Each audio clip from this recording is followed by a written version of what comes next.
Next and IKEA, and they're the latest retailers to confirm that they're going to take changes to the sick pay for unvaccinated workers. The current rule is that unvaccinated people who come into contact with positive coronavirus cases have to self-isolate it for 10 full days.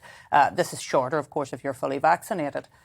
And then unvaccinated workers at Next now will only be eligible for statutory sick pay, which is set at £96.35 per week during their 10 days of isolation, unless there are mitigating circumstances. Paul, you noticed this story because essentially they're having a pay cut if they're unvaccinated.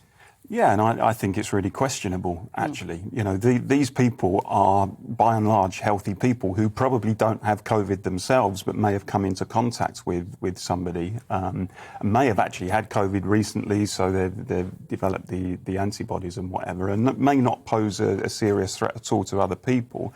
But have been told, you know, you've got to self-isolate, of course, but for the period that you will be self-isolating, as you say, Eileen, you'll get only the statutory sick pay instead of your contractual sick pay.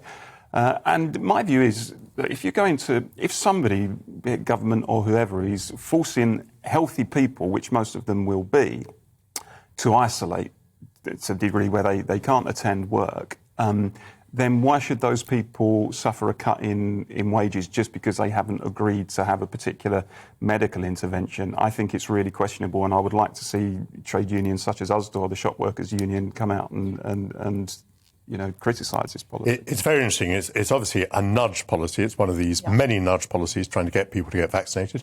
I approve of people being vaccinated. I'm unhappy with people who are unvaccinated. However, I don't believe in forcing people, and I think it's now awfully late in the day.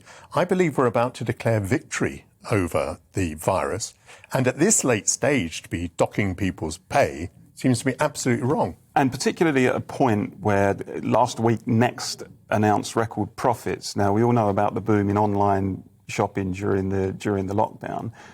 So it seems to me to be morally wrong that a company that's just announced record profits can cut the pay of people in this way.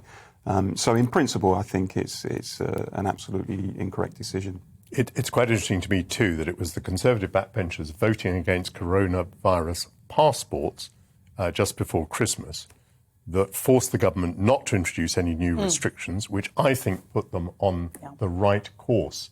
So if you think the government has done the right thing in recent weeks, I think probably it has. It's actually due to the backbenchers, I think 100 of them, who gave them a terrible shock.